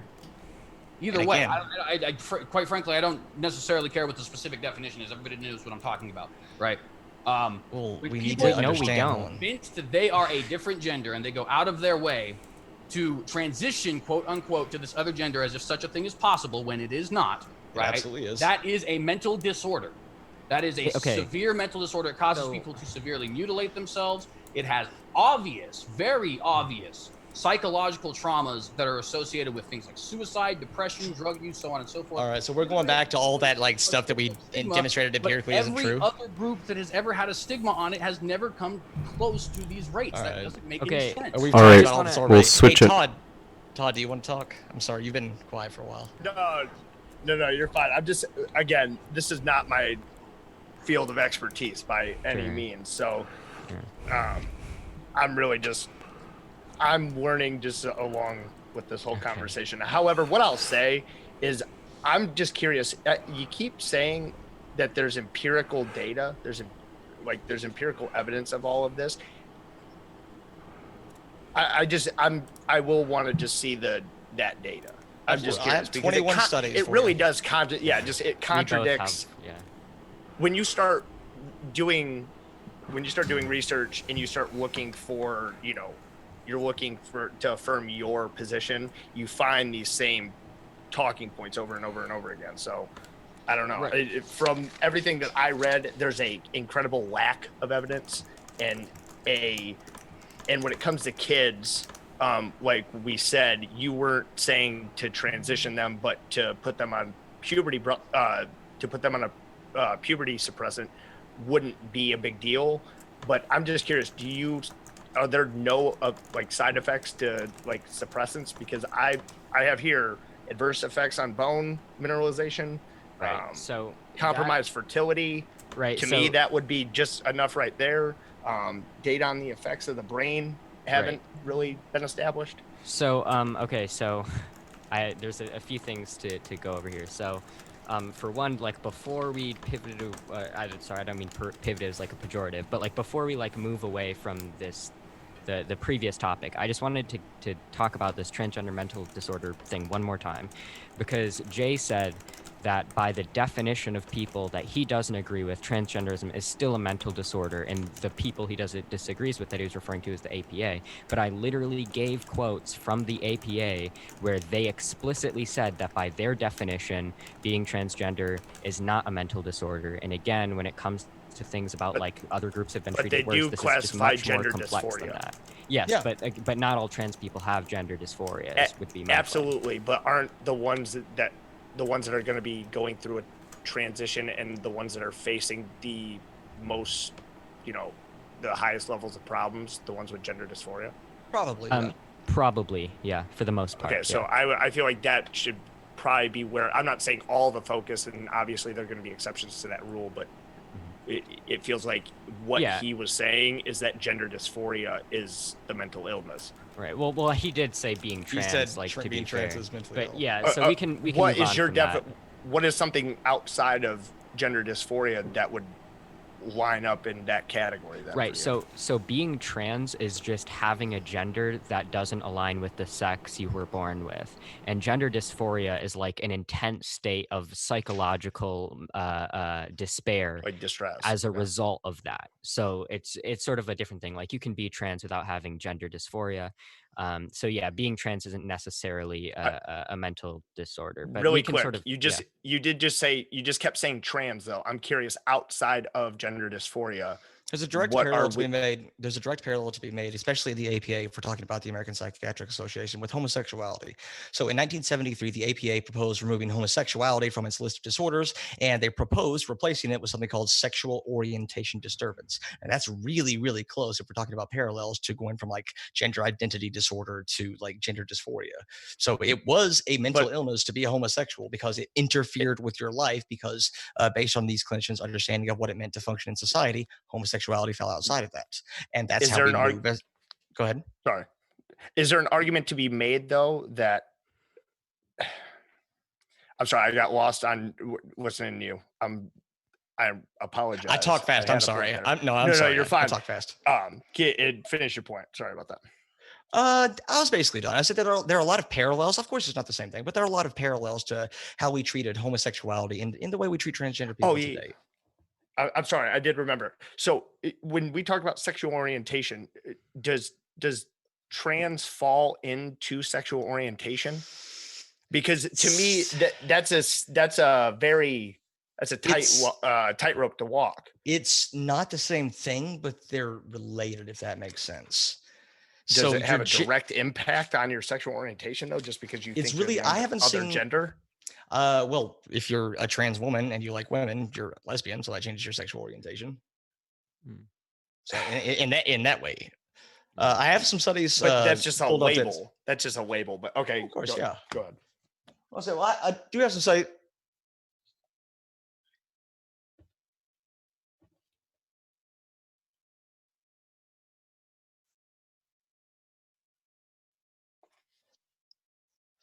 Can I just provide like a study for what Todd was asking for? Because he asked me for a study on like the idea that puberty blockers are like safe and effective. He brought up fertility and bone density. The fertility and the bone density thing I'm actually very familiar with. But the thing that's important about that is that while puberty blockers can have some minuscule effect on bone density while people are on puberty blockers, this is something that goes away after the person stops taking puberty blockers. And this was confirmed by a 2013 study by the Endocrine Society. And then as far as sterilization, the issue isn't that puberty blockers make you sterile. That's actually a confusion between puberty blockers and cross-sex hormones. Puberty blockers don't make you sterile. But if you go on to cross-sex hormones after taking puberty blockers, then you will become sterile. So that's that. Hypothetically, but isn't the suspension, hypothetically, obviously this is not how the treatment would work, but if you suspend puberty, you can't do that indefinitely, correct? Yes. So hypothetically, there is we're still working with a time frame. Yeah. So puberty you blockers are aren't taking a risk. Thing. Yeah, I know they aren't, but by adding them, you are taking some level of risk of sterilizing yourself. Oh, what's the risk? It would sterilization by delaying puberty, correct? Well, no, because you only become sterile if you go on to take cross-sex hormones. But there is no existing data to suggest that if you take puberty blockers for any amount of time, that's going to, in itself, make you sterile. There was an Endocrine Society study which basically found that this which finds that this isn't really the case. So, this doesn't necessarily seem to be true. Yeah, I'll look into it. I'm just curious because the point that seems to get driven home is that those three side effects of the puberty suppressant, and they purposefully do not say hormones. They're talking about puberty suppressing puberty. So I'm just. Yeah, well, that's just some contradictory data that I'm familiar with. Yeah. It seems like this definitely isn't something that's been replicated at all, because I have a bunch of studies that seem to show that there is no long-term impact on sterilization or bone density when it comes to taking puberty blockers. You'd also have to prove that a reduction in bone density would be a problem. Like, you can have plenty strong bones with let's say a 5% reduction in bone density. That would be statistically significant and worth reporting in a study, but it still might not result in any sort of long-term negative outcomes for kids. So there's an extra step you would have to go. We do want to go to Q&A pretty quick here. Okay, sorry about that. Once somebody, if someone's willing to defer to giving the other side the last word, we won't assume it means that you don't have an answer. Don't worry about that. We know you've got another round in the chamber ready to fire, but just for the sake of getting to these questions, and I have to say, this has been an awesome debate. It has been very thought-provoking, really great to listen to. So I hope everybody else out there has enjoyed it as much as I have.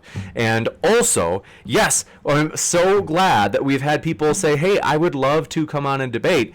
We would love to have you. Like I said, no matter what walk of life you're from, absolutely love to have you. And so with that, by email, by the way, in case you didn't catch it, for those that I did give it to in chat, is modern-daydebate@gmail.com. So feel free. Would love to hear from you. And then super chats. Jeremy T, thanks so much, said, CJ, what scientific law says males cannot wear dresses?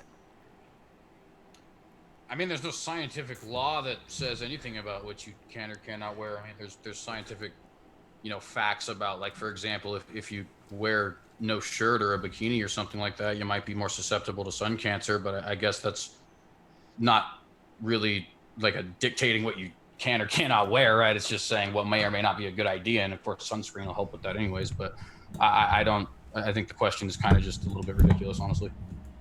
Gotcha. And so sorry about my mic, folks. It's been really weird tonight, so I'm working on it now. Appreciate your feedback in the chat. That definitely helps, as I have no idea what's going on with the mic. It's not normally like this, but we're gonna make it. Next, thanks for your super chat from Nella Dower. Says, yes, it's a conclusive that transitioning improves outcomes for trans people. I'm living proof. So I think this came up in the debate. There was, but we'll give you a chance if you'd like to respond. I would just simply say, and I don't say this at all to discredit anything, I'd more say it just to make the point as strongly as I can. I've met people personally who believe that hardcore drugs has improved their mental state. It doesn't mean it has. And I'm not comparing this person directly to being a hardcore drug But addict. in this case, in this case, their claim is actually like directly backed up by all of the data. Yeah, it's not just an anecdote. In fact, we wouldn't. Awesome for her or him. Yeah. Which one was it? I couldn't remember. Awesome for them, but we wouldn't use this one person as definitive proof. That's why we had their a ton of studies. Their anecdote just has to be person backed up by longitudinal, like quantitative studies. And we are going to. I can give you the last word for the team who the super chat was directed toward, just so we don't gang up on you. And then we got to go to the next one. Pithy last response from you guys, and then we got to, if you want, you don't have to. But go ahead, Todd. I was just gonna say I didn't want to be a dick, but yeah, anecdotal. And I mean, there are obviously going to be post-op transgender people who are unhappy with their surgery. So. Layman, thanks for your super chat. Said, good job, Jangles and Mouthy Infidel. You guys have a fan out there. And P. Barnes, thanks so much. P. Barnes said, we're debating whether accepting someone for who they are will impact their well-being. Am I awake? I mean, I guess I would just simply disagree with the premise. I mean, that's my problem with this, is that's not who you are. You might believe that, but it isn't true. Right? Are you a linguistic realist? There's obviously the intersex, but like that's a disorder, right? Are you a linguistic realist? Say again? I'm sorry, you cut out. Are you a linguistic realist? A linguistic, I guess I'm not 100% familiar with the term. Yeah, so my point is that if you're going to say that, like, if you're a linguistic realist, then that means that you believe definitions are like dropped down from like the sky or something and are just like intrinsic. If you're not a linguistic realist, because it's a completely untenable position, then you must believe that definitions are just things that apply to, like, words are just things that we use to communicate with each other. And if you understand that that's what words fundamentally are, then any definition of the term woman based on like chromosomes or like biology is going to be untenable, because that's not how we use the term woman, because you can't see someone's chromosomes in any social setting. I mean, I feel like that wouldn't necessarily be something that I could take an either or position on. I mean, on one end, obviously we invented the word man, right? It didn't come down from on high. Before chromosomes. On Or the other after end, though, we chromosomes. had a very, there's a clear definition of the word man, and everybody in this room knows exactly what I mean when I say the word man. Right, but I could tell you that I have XX chromosomes in like a vagina right now, and like I have been taking testosterone. Now, of course, that's not the case, but it could be, and you've assumed I'm a man for that entire debate, and that's my entire point. Is that we don't refer to like a man or woman in the like biological sense that you're defining it in any social setting. So it's impractical to say that that's the definition, because it's not. That's not how we understand that it. doesn't make you a man, though. But it is. Just because I evaluate you as a man, or I judge you as a man. But it does. That doesn't make no, it doesn't. But I think it does, No, it because doesn't. the definition of a word, unless you're a linguistic realist, is going to be determined by how people tend to use it. And if people tend to use man, not referring Can people to use biology words incorrectly? Can people well, use no. words If incorrectly? if everybody's using a word incorrectly, then they're not using it incorrectly. That's my point, because I hate to. words are determined by how people use them. Oh no. We do have to move on to the next Yeah, question. I can give you, sure. because the super chat was targeting CJ and Richard. I can give you guys the last word if you want to make a quick and pithy response, and then we got to move to the next one. I mean, I'm gonna think I would further. just simply say that we know, what we know what we mean when we refer to the word man. Of course, we invented the word man as humans, but it does have a set definition that we all agreed upon, and it describes the masculine of the two sexes. Next up, thanks for your super chat from Merlin72001 says, wish anti-trans rights people would just be honest. Trans people make you uncomfortable. It doesn't make you evil, just a bigot. I love appreciated the, the like- dramatic I don't. I, reading. I Yeah, absolutely. that was- See, this is that the was see. good. Here's the problem. I absolutely do not want to get, and I don't think Jay over here wants to do it either. Get lumped into this idea of thinking that we think transgender people are evil. I'm looking at it from a place of compassion and wanting to make sure that they are given the correct treatment, and we're taking the right steps at the right pace and not rushing to something just because society is saying it's the correct thing to do. Yeah, for what it's worth, from what I wrote down of your opening statement, you said that society has taken good steps in improving the lives of trans people, and that's good. We want to improve their mental well-being. So I would definitely not call you a bigot.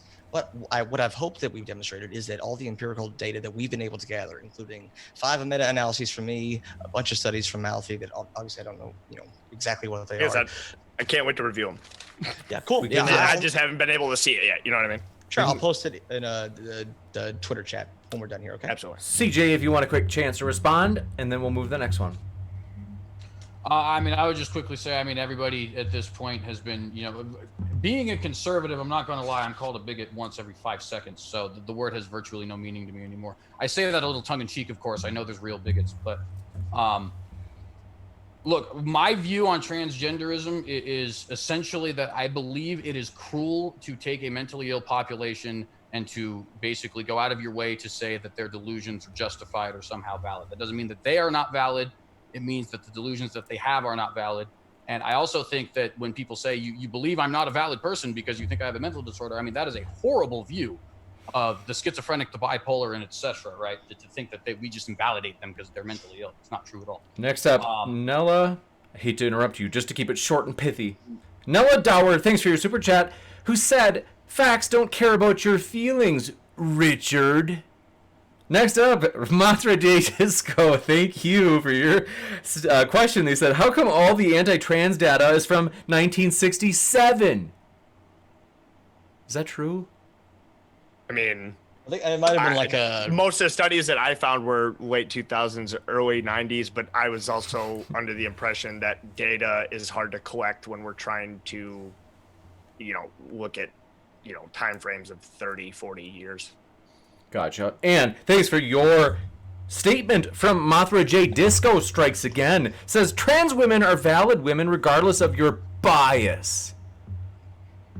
Next up, thanks for your... True. Next up, I'm we get sorry, I owned have to with stress facts that it and isn't correct. Merlin72001. I can let you keep going if you want to say more, but otherwise I'll keep going. No, it's just it's no, I don't. It'd be redundant essentially. You know, I'm just saying. You know, there are biological facts we need to I'm sorry. acknowledge. Where do you think definitions come from? Hold on, I'm not. That's a ridiculous semantic argument because I know where No, you're it's going. not. You're saying we made the We're definition talking about and so on and so semantics. forth, right? No, we're no, talking no. about semantics. Yeah. No, we're not though. We're talking about the We concept are. behind the semantics, right? We know when we are describing a male, right? We didn't understand chromosomes, but it just so happened that it was amazing scientific coincidence, if that's what you believe, that what we described as a man could be linked to the XX chromosome, or is it the XY? I guess I'm not 100%. Not without fail, no. Not without fail. Because Right. again, I there's mean, going to be Okay, but people there's plenty of things who that happen there's going to without be fail. people You can who get skin cancer. no, That no. doesn't mean that Wait, your hold on. skin isn't You can objectively skin or you something can along those no, lines, right? That's not because the same you can thing. find Plenty people. of things fail. You could find people who look like males who is somebody who anybody would describe as a man who doesn't have those chromosomes. So that's simply not true. That's not a valid way to define that word.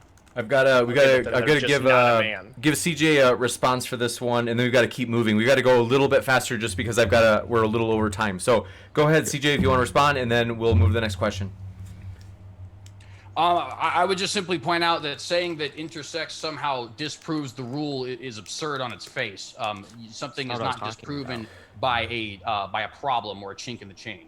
This Right? is In Next. fact, that's- Thanks for your question from Merlin72001 says, CJ bringing up out-of-date papers to support his already held position based on his past ahistorical and anti-scientific positions and arguments in other debates is adorably ironic. I mean, you can't really have a scientific position on whether or not Confederate statues should come down, so I guess I'm not sure what they're referring to as far as Next. the past debates here. You got it. Maynard Saves, thanks for your question. Said, fool enough to almost be it, cool enough to not quite see it, doomed. Pick your pockets full of sorrow and run away with me tomorrow, June. Thank you very much. Is What? that... I'm only thinking fool enough to almost be it. I don't know. I think it's music lyrics, but I don't remember what it would be. Nella Dower, thanks for your question. Says, Rich just, quote, feels, unquote, people are pushing it on kids. Okay? My feelings. I added that last part, sorry. At least, at bare minimum, 20 times more referrals and a drastic decrease in the mean age of those referrals. Gotcha. And I forgot to mention, Christina, saw you subscribed. Thanks so much. As well as Porktown Biker and Fatal Animal. Really thrilled to have you with us. Welcome. And next super chat from Taliesin Oberlander says, trans folks are more valid than the Confederacy. I don't know if anybody's bothered by that, though. Are you Confederates, you guys? No. Like in the research sense? I want to or- meet a real life Confederate. Okay, research. I'm curious on that brand of human.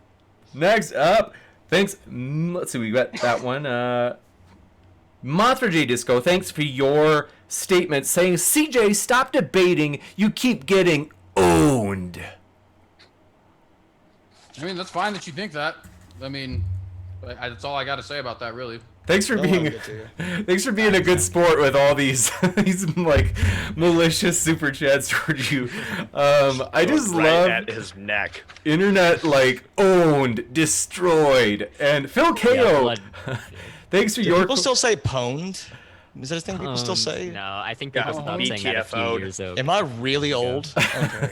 I thought it was still cool. We got BTFO'd. By the way, speaking of old school internet, Jenna Marbles, you probably saw on Twitter. Am I the only person that saw Jenna Marbles taking some time away from Twitter? Did you guys not see that?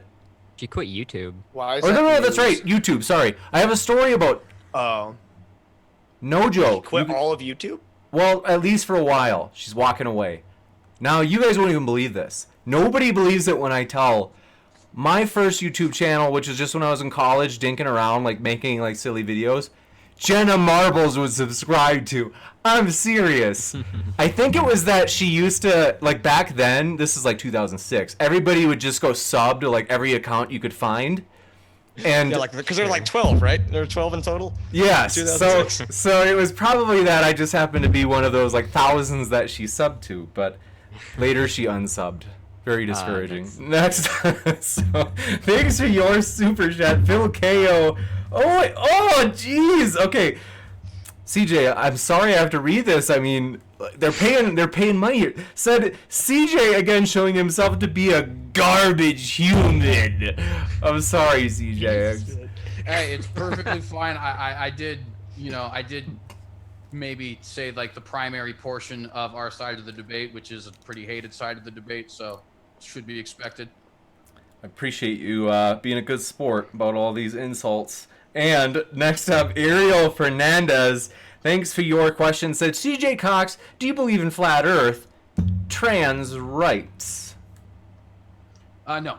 Next, No, the Earth is not flat. all these little. Okay, next up, the Minor Prophet. Thanks for your question. Said, yes, Mouthy, words don't come from the sky, but if your definition of man and woman is entirely dependent on what the person identifies as, then it's just a useless concept. How do I yeah. know I'm? Hold on. How do I Yeah. know I'm gay? Let's go with that definition. How do I know?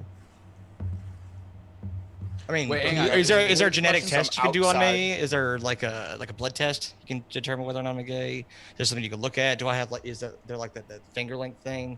And if one finger is longer than the other, I'm gay. Or Yes. do you trust my self-identification because my what's it called? Let's see. My first person authority over my own mental state, it takes precedence. Like I get to decide what I am and how I feel.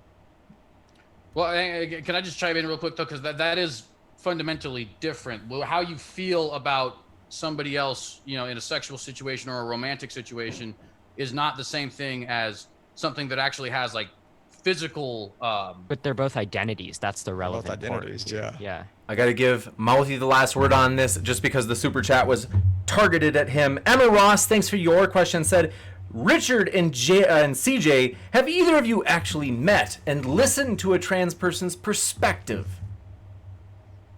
Several. I go to one of the most liberal universities in the state. Which I state are you in? have Ohio. Okay, gotcha. Oh, you're like right above me. Great. Yeah. The greatest state in the union. I live in Kentucky. would I'm not simply going to point out, though, defend that I don't Kentucky. think that that's necessarily relevant. I mean, it sure it helps, but that the truth would not have changed either way for my side or against it if I had talked to a transgender person. It's kind of a non sequitur. When you say truth, I'm sorry. Do you want us to get through these? We let's see, I'm trying to think of we only have like maybe one or two more questions. If you want to do a quick pithy response, we'll give you that, and then Okay, real quick. Yeah, so when you say like delusions and truth and all that stuff, like trans people by and large do not say that they have things that they don't have. They're interpreting their feelings. They're interpreting like how and there's genetic links. There are genetic markers for gender identity. This is not something that you just like, it's fully socially constructed. There is a genetic component. And what they're doing is while their genes interact with them, while their genes interact with an environment in a way that makes them feel more comfortable and more self-actualized by identifying with a certain gender or as non-binary. So they're not delusion. They're not saying things that aren't true. They're telling you a true version of how they feel and how they want to identify in our current culture. I give you the last word for our friends who lean right, or for Americans politically right. If you want to respond, you can, and then we'll go to the next one. I wagged out, so I didn't hear the question, but if you want, CJ. Yeah, I would just say that, they might accurately describe how they feel. That's perfectly fine. But I would again go back to the phrases man and woman are meant to portray biological concepts, right? That's what the definitions that we use as we have actually agreed upon now in modern society, and of course in the past as well, is that those are referring to the biologically masculine and biologically feminine sides. In fact, the language is so loaded that you can't even describe the two sides without calling one feminine and the other masculine. Are genes biological? Got to keep moving. Let's see. 123 Berserk. Thanks for your question. Said Mouthy, how are you defining a man? I am a cis man. If I wanted to identify as a woman, you basically can't tell me I'm wrong according to your argument. Yeah, not really. I mean, for me, a man is someone whose gender is a man, and gender is sort of an amalgamation of gender identity and gender expression. And because words are defined by how people use them in society, and 99% of the time in society, when someone is using the word man, they're referring to someone who identifies and expresses themselves as a man. That is the definition of a man, so and that- trans men fall into the definition of men. Yeah, people So by confuse that identifying definition, and he- saying. Hold on, people confuse identifying and saying all the Right. time. If this person truly identified as a woman, they'd be a woman. But what they're not being genuine with that question. They're saying, like, if I said I was a woman, would that make me a woman? Like, no, it is a self-actualization of your intrinsic identity. It's not just Yeah, but saying isn't it something. just how the third party perceives it? There's a certain truth to that, like how you're perceived by other people has a lot to do with like. Well, isn't that the identity. crux? Isn't that the crux of Mouthy's argument? The crux of my argument is that when we use the word man, in almost every case, we're referring to someone who identifies and expresses themselves as a man. What Okay, so determines by how that definition, he Right. could just theoretically say that he is a woman. he Yes. could, No, if he's saying no, versus- It's a saying simple- is an it's a no, saying and I know. identifying. I are know the same. you're. I There's- know you want to Well, get. no, it's nitty. not like no, it's not a nitpick. It's a really important distinction to make. Like identifying is a really like complex psychological like phenomenon. Like one's identity has roots in like genes, and it's a really complex thing. Yeah. I feel Gotcha. like Hold on one you're second. I hate to do this, but just because we've got limited time and the super chat was directed at Mouthy, I want to give him the last word. So Brutus Lugo, thanks for your question. Said, "What is a woman and what is a man? How do you distinguish between the two?" I think maybe this is for all parties. I'm not sure. That's got to be Mouthy, right? I mean, I would say that it's kind of everybody. I mean, not everybody. Sorry, I was responding to both the things you said, the who's it to, and then anyways, I would say that there's numerous ways you can kind of tell the difference. There's a lot of superficial differences, by which I mean things that you can just see with the eye. For example, men on average are 30% bigger than females are. We tend to be taller. We tend to have more muscle mass. There's obviously you can do studies to look at the testosterone levels, and men will on average have higher testosterone levels, and so on and so forth. There's numerous differences that you could look at that would indicate differences between the genders. But just the pure definition, I mean, man is defined as an adult human male, and male is defined as a male person, plant, or animal. Yeah, Right, you're saying that it's the definition because it's the definition. It's a circular argument. It's a tautology. Yeah, it's a tautology. The only way that I. Okay, go ahead. No, go ahead. We'll let everybody answer, and then. Yeah. I just think I don't think it's as simple as just being like, hey, it's XX or XY, like whatever that your sex chromosome set is. But I think it also incorporates whatever your sexual, what your role in the sexual relationship is between the two parties. And I just don't think that having the ability to to physically change your body makes you biologically different. So something I really want to hammer home here is that identity doesn't come from like things below the neck. Like it doesn't come from your genitalia. It doesn't come from your arms or your legs or your knees. We have identity, to separate those two. Yeah, identity is rooted in your brain. And so when you were saying earlier, like it's biological, well, genes are biological, genetics are biological. And according to a paper published in Behavior Genetics titled The Biological Contributions to Gender Identity and Gender Diversity, bringing data to the table, they conclude that gender identity is a multifactorial complex trait with heritable polygenetic components. Basically, your gender identity is rooted in your genetics. So when you're saying I am a man, that is partly rooted in your genetics, whether you're cis, whether you're a cis man or a trans man, that statement is rooted in your genetics and how your self-actualization is influenced by and interpreted in your culture. Give Mouthy a chance to answer, and then we'll go to the next one. Yeah, I mean, again, like, I know I sound like a broken record, but the idea that, like, the definition of a man is going to be determined by, like, your biology, when that's clearly not how we use the word in any cases, that just doesn't seem like that's a good definition. Next up, thanks for your question, Ariel Fernandez, who says, which is the flag of the free? O Washington's flag with the stripes and the stars, will you give such name to the thing with the bars? Appreciate that. You can tell we'll read anything here. Okay, next up, Achilles, thanks for your question, said, language is a human construct. The definitions of words change constantly. To hold to one definition is futile. If a definition isn't good, it won't catch on. Yeah, exactly. Hey, what do you That's mean? the What do you point I was mean? making. What's the definition exactly? Because apparently, I've just decided all of a sudden that the definition of the word definition doesn't actually mean. Well, no, you can't as a person, but like broadly, society defines words. Okay, well, Like, society words- defines man and woman to mean. Wait, okay, no, biological but they thing. don't though, because don't. when Literally you do. I in just read it any from- no in from the any dictionary. social no in any the dictionary tries to track how society uses words. It doesn't dictate how society ought to use words. Dictionary hold up, definitions. you're Wait, changing wait, your wait, wait, wait, wait, argument. hold on, How- hold on. No, hold on. Dictionary definitions can be wrong because the definition of a word is defined by how people use it, because words are just things we use to communicate certain concepts to each other. Okay, So and the when we definition use the of a words word is man determined and- by how man and people woman, use you're it. talking about So if males the and females. dictionary says that a word means one thing and that's not how people use it, the dictionary definition can be wrong. Let me give the last word to CJ, and we got to move to the next one. Like that absolutely is the way that people use it. And in fact, you even just said yourself in what you were just saying there in your answer, you said yourself that what the dictionary is trying to do is show how people commonly use that word. Well, if people commonly use the word man to refer to the biological male, They don't. then that is, they literally do. I have never heard anybody. Can you except see for my a transgender chromosomes? Must activist move use to the that next one chromosomes. very quickly.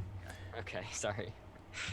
Ariel, well, we got that one. We got General Ballsack. Thanks for your comment, who said, great debate all around. So glad you enjoyed it. I enjoyed it as well. It's been very fun. Taliesin Overlander, thanks for your question, who said, what is a man? A miserable pile of secrets. I don't know what that's from at all. It's Castlevania Symphony of the Night, right? Life. And life, obviously. Is it a movie? No, it's a PS1 game, I think. Oh. I think, right? Am I getting that right, chat? I can't remember. Next. It was one of those older systems. Thank you for your question, or let's see, insult Naladauer for CJ, who says the pure quote unquote definition. CJ sounds like a cultist. I'm like, CJ, sorry, buddy, you've been accused of everything tonight. Now a cultist. Are you a cultist, CJ? A cultist. Well, to be fair, if you want to get technical with the definition of the word cultist, I am a Christian, and any religion could be defined as a cult. So yeah, but no. in Let's the talk colloquial definitions. definition, yeah. Let's not- talk definitions. Thank you. And Brutus Logo, thanks for your question, said, Mouthy and Jangle, how do you distinguish between man and woman, and how do you define the two? I distinguish between men and women based on my cultural understanding of what men and women means in my culture. That's all. When in doubt, I go by self-identification. So if I see someone who I can't really tell, I'll either try to, guess by the way they like interact with me, or I might even just straight up ask. My definition of, I'm sorry. But does it doesn't, you know what, go ahead. It's going to take too long. We're going to take too long, and I don't know what, I want to go down I that don't road. know. If you'd like to hear my definition of woman or man or non-binary person, a woman, man, or non-binary person is one whose first-person authority over their own mental attitudes most closely aligns with their respective interpretations of gender categorizations in their culture. I know that's really wordy I and not second very that, pithy, yeah. and like is not the pithy 30-word definition, but it's one No that I think problem. is more representative. Yeah, Appreciate What I'll about the second that. consistencies, though?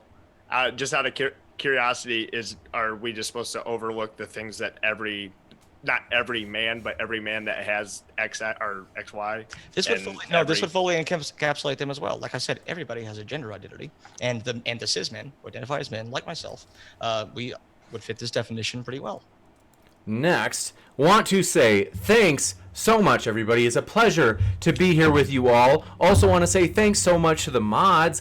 Always, it's just you guys help make it possible, keeping order, and I appreciate those high standards that we ask of you, mods, in terms of, I know that sometimes people make fun of you, that whatever it is, like, not as bad as CJ, but I mean, and you have stuck to your values of we only have one rule, which is that we only ban with no warning hate speech. Obviously, that's gone.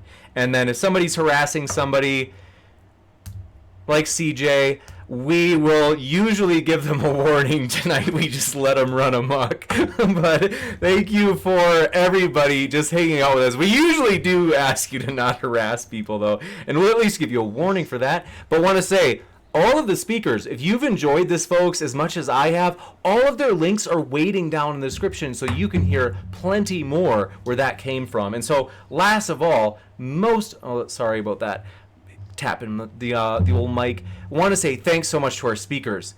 This channel, the reason that it's fun is because of the speakers, and so we want to say thanks so much, Mouthy, Jangles, CJ, and Richard. Really appreciate you guys coming on tonight. It's been a true pleasure.